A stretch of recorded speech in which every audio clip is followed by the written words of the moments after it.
जय हिंद, वंदे मातरम। साथियों, आप सभी का एसएससी ऑफिशियल 2 के यूट्यूब चैनल पर स्वागत करता हूं। मैं शत्रुघ्न सर और आज की क्लास में आरआरबी ग्रुप डी के पेपर 7, 8, 9, 10 अगस्त से लेकर 21 अगस्त के बीच होने वाले जिनका पेपर बाकी हैं वह सभी इन क्लास को देखिएगा। जिस प्रकार आपके 3, 4, 5 और 6 अगस्त को पेपर हुआ है उसी के अकॉर्डिंग, उसी के आधार पर ये सभी प्रश्नों को तैयार किया गया है।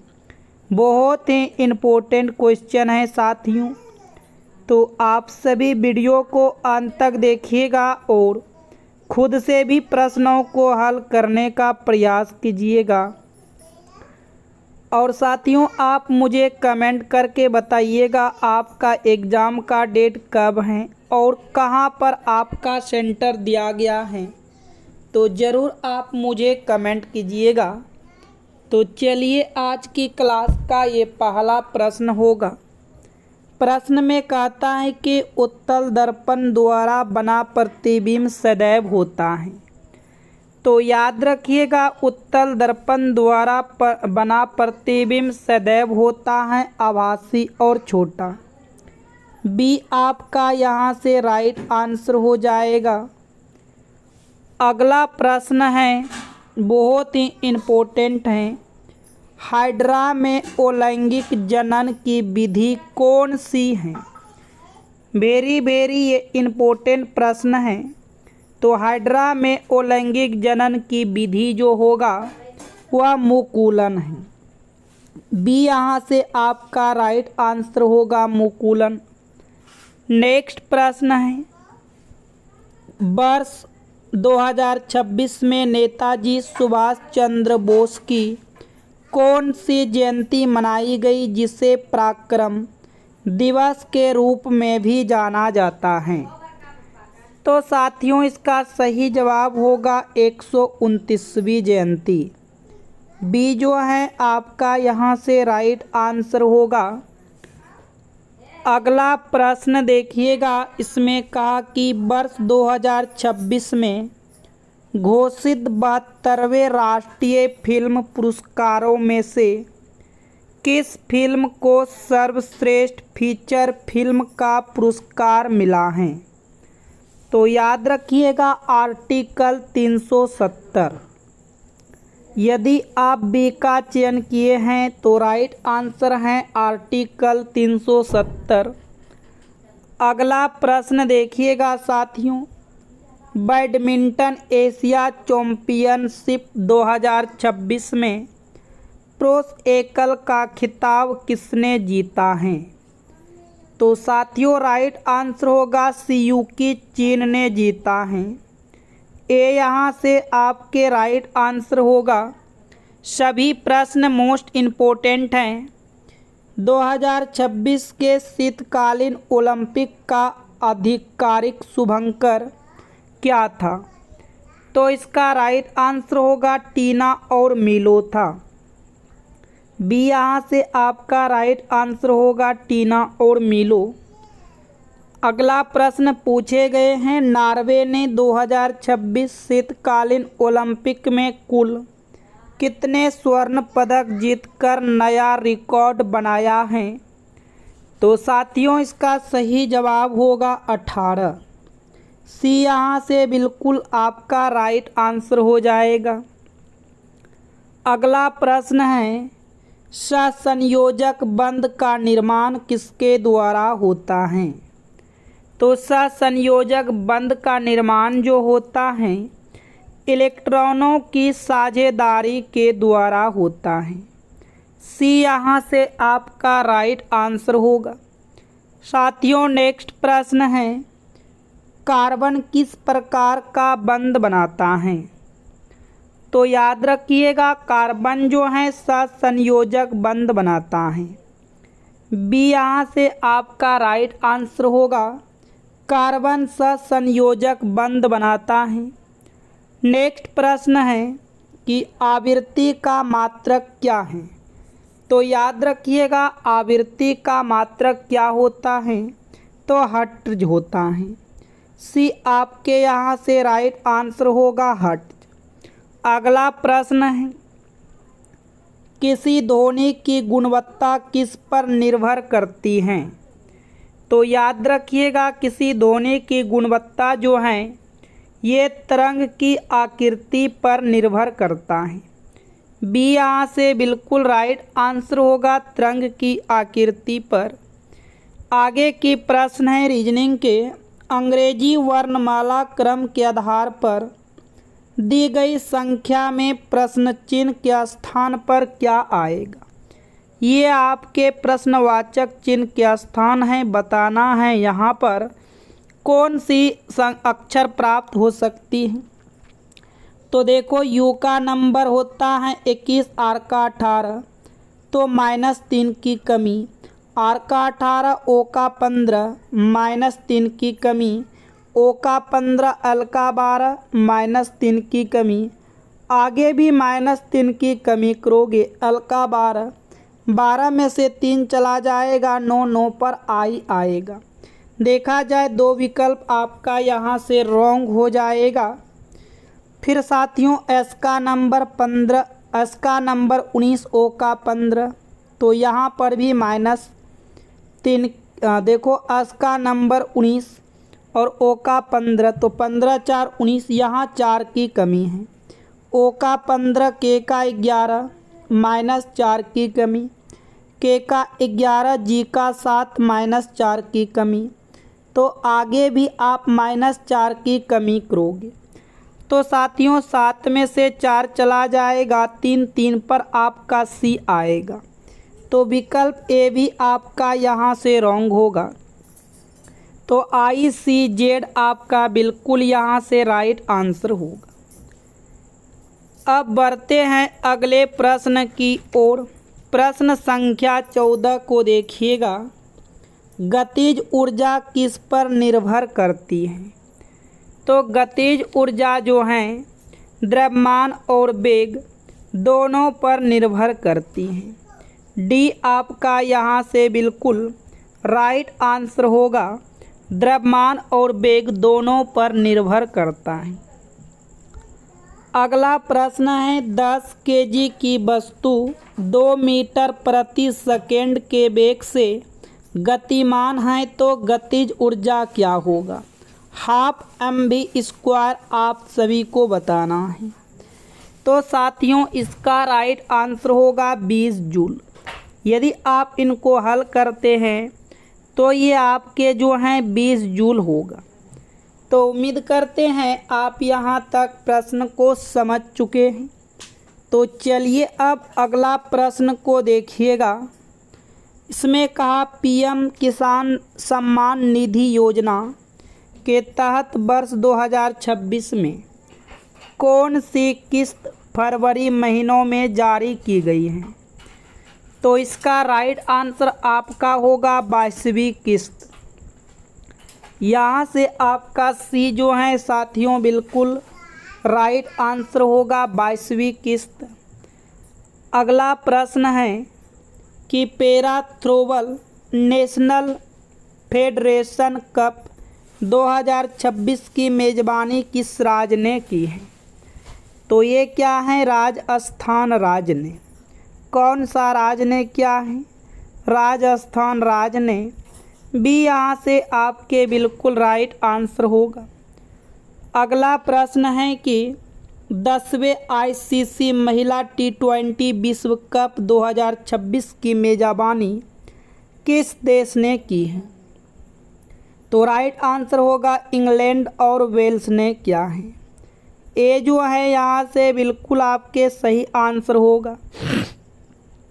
नेक्स्ट प्रश्न है साथियों, अप्रैल 2026 में राजनीतिक उथल पुथल के बीच किस राज्य में सम्राट चौधरी नए मुख्यमंत्री बने हैं?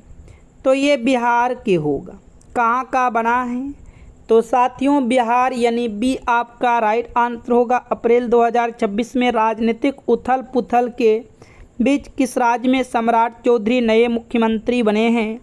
तो बिहार आपके राइट आंसर होगा। अगला प्रश्न है, यदि किसी वस्तु का द्रव्यमान 5 केजी है और उस पर 20 न्यूटन का बल लग रहा है तो त्वरण क्या होगा। तो बताइएगा साथियों इसका त्वरण क्या होगा। तो राइट आंसर हो जाएगा 4 मीटर प्रति सेकेंड स्क्वायर होगा। ए जो है यहाँ से आपके बिल्कुल राइट आंसर होगा। अगला प्रश्न ध्यान से आप देखिएगा। इसमें कहा यदि दो वस्तुओं के बीच की दूरी आधी कर दी जाए तो उनके बीच का गुरुत्वाकर्षण बल हो जाएगा।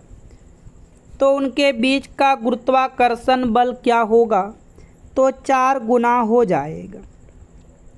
सी आपका यहाँ से राइट आंसर होगा 4 गुना। अगला प्रश्न देखिएगा। इसमें देखो ये रीजनिंग के इम्पोर्टेंट प्रश्नों को सम्मिलित किया गया है। का 6 व्यक्ति A B C D E और एफ उत्तर की ओर अभिमुख होकर एक पंक्ति में बैठे हैं। तो यहाँ से हम बैठा लेते हैं 6 व्यक्ति हैं। 1 ये आपका 2 ये 3 4 5 6। इधर आपके यहाँ से देखा जाए तो साथियों बाएं हैं। इधर आपका देखा जाए तो यहाँ से दाएं हैं। ध्यान से देखा जाए तो कहा कि सी के दाएं और केवल 2 व्यक्ति बैठे हैं। तो मैंने यहाँ पर सी को बैठा लिए तो सी के दाएं और केवल 2 व्यक्ति बैठे हैं। ए जो है डी के बाएं और दूसरे स्थान पर बैठा है। ए कहाँ पर हैं, डी के बाएं जो हैं दूसरे स्थान पर हैं। तो मैंने डी को यहाँ पर बैठाएंगे तो ए यहाँ पर बैठेगा। तो देखो डी के बाएं दूसरे स्थान पर होगा, लेकिन ज़रूरी नहीं है, इनका कंडीशन चेंज भी हो सकते हैं। फिर आगे का बी जो है ए के ठीक दाएं पड़ोस में बैठा है। ए के दाएं पड़ोस में कौन बैठा है। तो बी के लिए जगह ये बन रहा है तो आपको बिल्कुल यहाँ से बी को बैठाना है। फिर का एफ जो है डी के ठीक दाएं दूसरे स्थान पर बैठा है। तो ये आपके दाएं दूसरे स्थान हो जाएगा। तो एफ को यहाँ पर बैठा दो। अभी तक ई नहीं बैठा है तो ई को आप यहाँ पर बैठा दो। पूछा ई के बाएं और दूसरे स्थान पर कौन बैठा है। तो साथियों ई के बाएं दूसरे स्थान सी बैठा है और ये चीज़ आपके विकल्प जो है बी में दिया गया है। तो बी आपका यहाँ से बिल्कुल देखिएगा राइट आंसर हो जाएगा। तो चलिए अब आगे की ओर। और अभी तक आप इस वीडियो को लाइक नहीं किए हैं तो साथियों इस वीडियो को लाइक कीजिए और चैनल पर पहली बार आए हैं तो सब्सक्राइब करके नोटिफिकेशन घंटी को ज़रूर आप ऑल पर रखिएगा। तो प्रश्न में कह रहा है कि अमीबा में किस प्रकार का अलैंगिक जनन होता है। तो याद रखिएगा अमीबा में जो हैं ये द्विखंडन अलैंगिक जनन होता है। बी आपका यहाँ से राइट आंसर होगा। अगला प्रश्न है पुष्प का नर जनन अंग कौन सा है। तो पुष्प का नर जनन अंग कौन सा है। तो पुंकेसर होता है। बी आपका राइट आंसर हो जाएगा पुंकेसर। नेक्स्ट प्रश्न है पुष्प का मादा जनन अंग कौन सा है। तो पुष्प का मादा जनन अंग आपसे पूछ रहा है तो वह स्त्री केसर होते हैं। ए जो है साथियों आपका यहाँ से बिल्कुल राइट आंसर होगा। अगला प्रश्न है डीएनए का पूरा नाम क्या है। इम्पोर्टेंट प्रश्न है। तो डीएनए का पूरा नाम होता है साथियों डीऑक्सीराइबोन्यूक्लिक एसिड। ए यहाँ से बिल्कुल आपका राइट आंसर होगा। अगला प्रश्न है पौधों की आयु की गणना किस ऊतक के छल्ले को गिनकर की जाती है। तो इसका सही आंसर होगा जाइलम। ए जो है आपका यहाँ से राइट आंसर होगा जाइलम। अगला प्रश्न है हाल ही में ऑस्ट्रेलिया ने महिला T20 विश्व कप का खिताब कौन सी बार जीता है? तो इसका राइट आंसर होगा 7वीं बार जीता है। यदि आप ए का चयन किए हैं तो बिल्कुल आपके सही आंसर होगा। नेक्स्ट प्रश्न की ओर चलते हैं। कुछ इम्पोर्टेंट फैक्ट्स हैं टाटा IPL 2026 के रिलेटेड से, जो कि ये प्रश्न आपके एग्ज़ाम में बन सकते हैं। विजेता टीम पूछे तो रॉयल चैलेंजर्स बेंगलुरु बता देना है 2026 के। और कप्तान कौन थे? रॉयल चैलेंजर्स बेंगलुरु के कप्तान रजत पाटीदार थे। और उपविजेता टीम कौन थे? गुजरात टाइटंस थे। और ये फाइनल मैच कौन सा स्टेडियम में खेला गया था? तो नरेंद्र मोदी स्टेडियम में खेला गया था। और प्लेयर ऑफ द मैच किसको मिला फाइनल में? तो विराट कोहली को मिला, 75 रन नवाद थे। ये सभी इम्पोर्टेंट फैक्ट्स हैं। और आप यहाँ पर देखिएगा ऑरेंज कप किसको मिला, जो कि सर्वाधिक रन बनाया था वैभव ने। सूर्यवंशी जो हैं कौन से टीम से खेल रहा था? राजस्थान रॉयल्स से खेल रहा था, जिसमें कि कुल 776 रनों की योगदान दिया। और पर्पल कैप किसको मिला, जो कि सर्वाधिक विकेट लिया था? कगिसो ने। ये रबाडा जो हैं गुजरात टाइटंस से खेल रहा था, जो कि इन्होंने 29 विकेट लिए थे। और ये मोस्ट वैल्यूएबल प्लेयर जो हैं इमर्जिंग प्लेयर कौन थे? तो ये वैभव सूर्यवंशी थे। सर्वाधिक छक्के जो हैं वैभव सूर्यवंशी ने ही लगाए थे। तो ये सारे इम्पोर्टेंट फैक्ट्स थे, आप इनको ज़रूर याद रखिएगा। तो चलिए आगे की ओर। हाल ही में प्रधानमंत्री मोदी को किस देश के सर्वोच्च सम्मान बिडांग आदिपूर्ण से सम्मानित किया गया है? तो इसका राइट आंसर होगा इंडोनेशिया। डी जो है आपके बिल्कुल राइट आंसर हो जाएगा, इंडोनेशिया। अगला प्रश्न है, हाल ही में वन हेल्थ दृष्टिकोण के तहत राष्ट्रीय मॉक ड्रिल पशुजन्य युद्ध अभ्यास कहाँ आयोजित हुआ है? तो साथियों इसका सही जवाब होगा मध्य प्रदेश। सी जो है आपके बिल्कुल राइट आंसर होगा मध्य प्रदेश। अगला क्वेश्चन है, मैथ्स के हैं, काफ़ी इम्पोर्टेंट हैं। इसमें देखो क्या कहा, ए और बी मिलकर किसी काम को 10 दिन में कर सकते हैं, जबकि ए अकेला 15 दिन में कर सकता है, तो बी अकेला उसी काम को कितने दिनों तक करेगा? तो ध्यान से आप देखो, ए और बी यदि कार्य को लग जाए, काम पर लग जाए, तो ये जो हैं 10 दिन में कार्य कंप्लीट होता है। लेकिन ए अकेले यदि कार्य को करे तो ये कार्य 15 दिन तक चलते हैं। तो हम टोटल यूनिट निकालेंगे 10 और 15 का एलसीएम लेकर इफ़िशेंसी यदि निकाला जाए तो 30 आ जाएगा इफ़िशेंसी टोटल। तो 10 तिया के 30, इधर आपका 15 दूना के 30 होगा। यहाँ से साथियों देखा जाए तो ए और बी दोनों मिलकर एक दिन में 3 यूनिट काम करते हैं, जबकि ए अकेले एक दिन में 2 यूनिट का कार्य करता है। तो क्या मैं यहाँ से अब निकाल सकता हूँ बी की इफ़िशेंसी? तो मैं यहाँ पर ए के सामने 2 रखेंगे तो 2 आपके बराबर के उधर जाकर 3 में से 2 घट जाएगा तो 1 बचेगा, यानी बी की इफ़िशेंसी 1 होगा।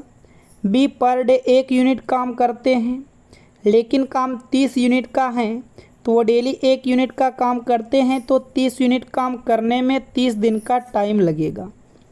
इसलिए साथियों आपका यहाँ से देखा जाए तो सी वाले विकल्प जो हैं राइट आंसर होगा।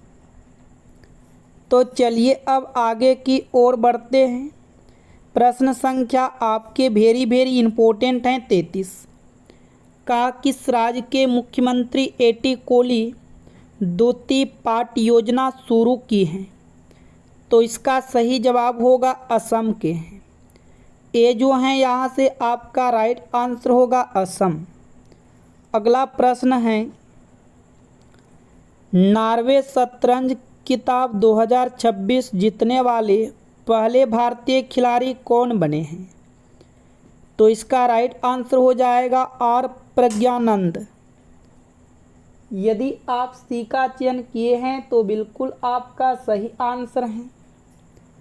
तो चलिए साथियों अब आगे की ओर। मुख्यमंत्री महिला रोजगार योजना किस राज्य में शुरू की गई थी? तो मुख्यमंत्री महिला रोजगार योजना बिहार राज्य में शुरू की गई थी।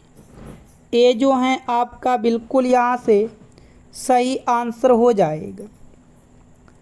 तो चलिए साथियों आगे की ओर। कहता है कि ब्रेक की नालिकाओं को अस्तर किस ऊतक का बना होता है? तो देखिएगा साथियों, इसका राइट आंसर हो जाएगा यहाँ से आपका, बहुत इम्पोर्टेंट प्रश्न है ये। तो इसका सही जवाब होगा घनाकार एपिथेलियम। ये जो है आपका बिल्कुल यहाँ से सही आंसर होगा। अगला प्रश्न है, चिकनी पेशियाँ कहाँ पाई जाती हैं? तो चिकनी पेशियाँ आहार नली और रक्त वाहिकाएँ में पाई जाती हैं। डी यहाँ से बिल्कुल आपका सही आंसर होगा। नेक्स्ट प्रश्न है, फ्लोएम ऊतक का कौन सा घटक भोजन का स्थानांतरण करता है? तो देखो चालनी नालिकाएं आपके राइट आंसर होगा। ए जो है साथियों यहाँ से बिल्कुल सही आंसर हो जाएगा। अगला प्रश्न है, 72वीं राष्ट्रीय वॉलीबॉल चैंपियनशिप में पुरुष वर्ग का खिताब किस टीम ने जीता है? तो ये जीता है किसने? तो ये रेलवे टीम ने जीता है। बी आपका यहाँ से राइट आंसर होगा। अगला क्वेश्चन है, आईसीसी पुरुष टी20 विश्व कप 2026 का ब्रांड एम्बेसडर किससे नामित किया गया है? तो राइट आंसर होगा रोहित शर्मा को। यहाँ से देखा जाए तो सी बिल्कुल आपका राइट आंसर हो जाएगा। तो चलिए साथियों आगे की ओर। किस देश ने खिताब का U18 एशिया कप 2026 हॉकी खिताब जीता है? यहाँ पर खिताब होगा साथियों, खिताब जीता है। तो राइट आंसर होगा भारत ने। बी आपका बिल्कुल सही आंसर हो जाएगा। तो चलिए अब नेक्स्ट प्रश्न है, रीजनिंग के प्रश्न हैं। दी गई श्रृंखला में प्रश्न चिन्ह के स्थान पर क्या आएगा? तो ये आपके प्रश्न चिन्ह के स्थान है। नंबर धीरे धीरे घट रहा है। 90 से आप 87 पर जाते हैं तो -3 की कमी है। 87 से 83 पर जाइएगा तो -4 की कमी है। 83 से 78 पर चलिएगा तो -5 की कमी है। 78 से 72 पर चलेंगे -6। तो आगे क्या होगा? 3 4 5 6, तो आगे -7 होगा। तो 72 में से 7 घटा दीजिएगा तो 65 आ जाएगा। तो हम कह सकते हैं साथियों कि प्रश्नवाचक चिन्ह के स्थान पर कौन सी संख्या प्राप्त हो सकती हैं? तो 65 प्राप्त होगा, जो कि आपके विकल्प 65 जो है सी में दिया गया है। तो सी बिल्कुल आपका सही आंसर होगा। नेक्स्ट प्रश्न है, किस राज्य सरकार ने मजदूरों के लिए श्रमिक बसेरा योजना शुरू की है? तो साथियों याद रखिएगा ये राजस्थान। डी आपका यहाँ से राइट आंसर होगा, राजस्थान। नेक्स्ट प्रश्न देखिएगा, कहता है कि विभोजोतक की कोशिकाओं की क्या विशेषता है? तो इसकी विशेषता क्या होगी? कोशिका भित्ति पतली और केंद्रक स्पष्ट होते हैं। डी जो है आपके यहाँ से राइट आंसर होगा। अगला क्वेश्चन है, निम्नलिखित में से कौन सा जंतु ऊतक का प्रकार नहीं है? तो साथियों इसका सही जवाब होगा विविजोतक ऊतक। यहाँ से आपका सी राइट आंसर हो जाएगा। तो चलिए अब आगे की ओर बढ़ते हैं। पादप कोशिका और जंतु कोशिका में मुख्य अंतर क्या है? तो पादप कोशिका और जंतु कोशिका में जो है कोशिका भित्ति की उपस्थिति के अंतर पाई जाती हैं। बी यहाँ से आपका बिल्कुल सही आंसर होगा। नेक्स्ट प्रश्न है साथियों, गुणसूत्र किसके बने होते हैं? तो गुणसूत्र जो हैं डीएनए और प्रोटीन के बने होते हैं। ए यहाँ से आपका बिल्कुल सही आंसर होगा। नेक्स्ट प्रश्न है, तारे क्यों टिमटिमाते हैं? बताइएगा, तारे किसके कारण टिमटिमाते हैं? तो वायुमंडलीय अपवर्तन के कारण जो है तारे टिमटिमाते हैं। यहाँ से आपका बी जो है बिल्कुल सही आंसर होगा। अगला प्रश्न है साथियों, आवर्धन m का ऋणात्मक मान क्या दर्शाता है? तो ये प्रतिबिंब वास्तविक और उल्टा को दर्शाता है। यदि आप बी का चयन किए हैं तो बिल्कुल आपके राइट आंसर हैं। नेक्स्ट प्रश्न है साथियों, पादप कोशिका में हरित लवक का मुख्य कार्य क्या है? तो पादप कोशिका में हरित लवक का मुख्य कार्य क्या है? तो प्रकाश संश्लेषण। बी आपका यहाँ से राइट आंसर होगा, प्रकाश संश्लेषण। तो साथियों, आप सभी को प्रश्न अच्छा लगा, समझ में आया, इस वीडियो को लाइक कर लीजिएगा। और आप सभी से एक छोटी सी रिक्वेस्ट है, आप चैनल पर पहली बार आए हैं, चैनल को सब्सक्राइब करके नोटिफिकेशन घंटी को ज़रूर ऑल कीजिएगा, शेयर कर दीजिए साथियों। जल्द से जल्द वॉच टाइम 4000 घंटा पूर्ण है साथियों। आप सभी थोड़ा सा सपोर्ट कीजिएगा, वीडियो को आप डेली देखिएगा तो ज़रूर 4000 घंटा वॉच टाइम पूर जाएगा। अभी 500 घंटा वॉच टाइम पूरा है, 3500 और पुराना है। तो आप सभी के ऊपर हैं साथियों, जितना जल्द हो सके पूरा दें, ताकि साथियों हम और मेहनत दिल और अच्छे से आपको तैयारी कराएंगे। तो चलिए आज की क्लास को यहीं पर समाप्त करेंगे, फिर मिलते हैं नेक्स्ट वीडियो में। Thank you, all the best.